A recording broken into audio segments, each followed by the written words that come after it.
Alright, hi guys. So I know it's been less than 2 hours since I decided to completely rewrite the timeline of the Bloodbound series. And with that, I have what will be the new Bloodbound timeline. And because I do not wish to entirely portray David as a complete irredeemable monster, or I wish to convey him as a broken character, and this is going to be David's smaller role for the series. Is because even though we've gotten his backstory and unfortunately David's demise, he's in previous episodes. That's in the previous series. You've all seen how his life ends, and it's cut short before he can ever reach redemption. And this is how David was meant to be portrayed. But anyways, let's get into the video.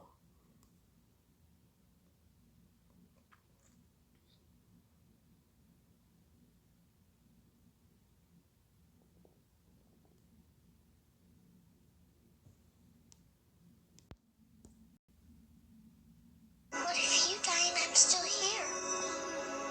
Well, then you'll be all grown up. And you won't need me. You think I'll always need you?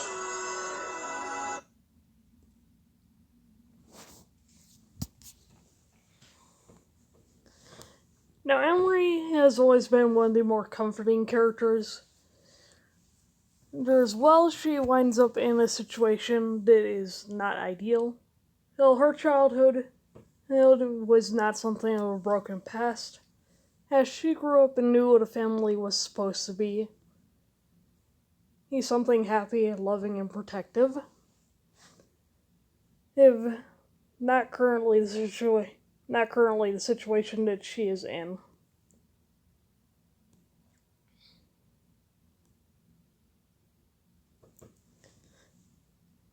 David is not as cruel as you think.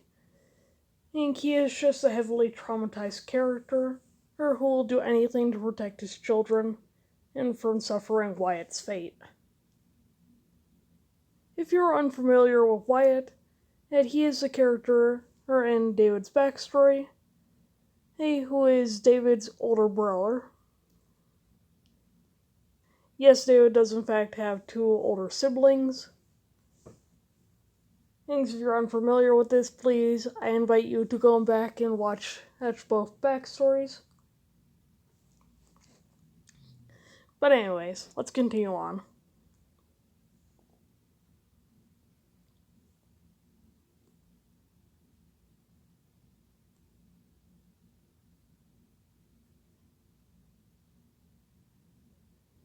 Now, David is deeply afraid of his family, and because even though he knows Emery's family, he just doesn't want to be reminded of how his life could have been had his family not been pieces of shit.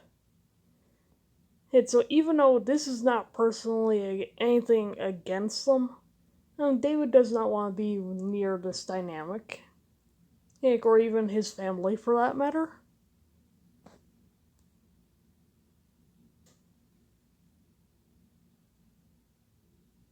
Alright, now keep in mind that Emery did not know Hilda Carter was going to show up.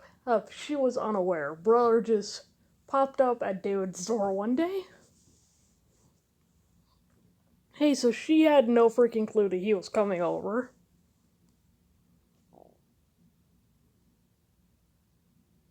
Now I wanted to give you a bit more insight into why David attacked and unintentionally killed Emery. Hey, this is the reason. And this is what started the fight that led to the attack. And now she is generally sorry. She didn't know. Oh, she just let him in. And she let him be near the children.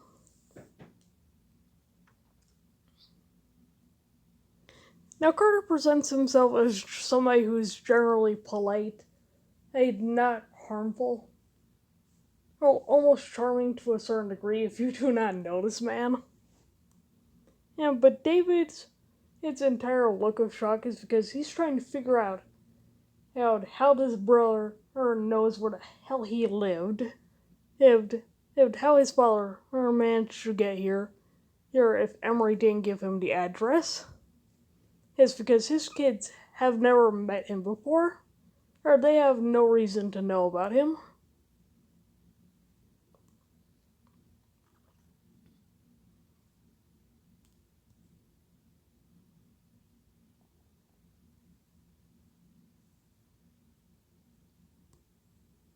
Now, she's not saying that she invited them here.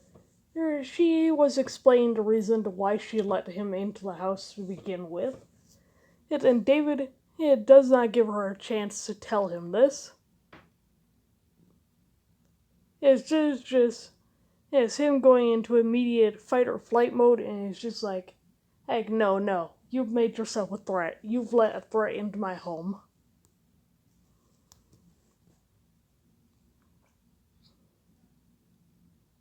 Now, Emery does try to run from him.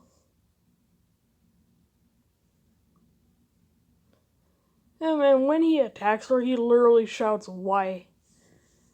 He didn't want them near their kids.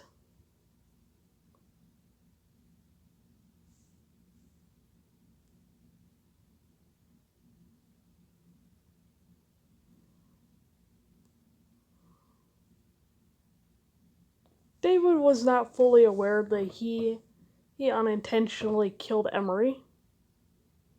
This is the entire reason why I tell you repeatedly that this was an accident. And because he was not aware until he saw the blood. That he was not aware. Does that excuse what he's done? No, ma'am, it does not. But did he intend to kill her? No. It doesn't make it right, it doesn't make it better. But. And I'm only saying this so y'all know. Oh, it was never his intention to kill her.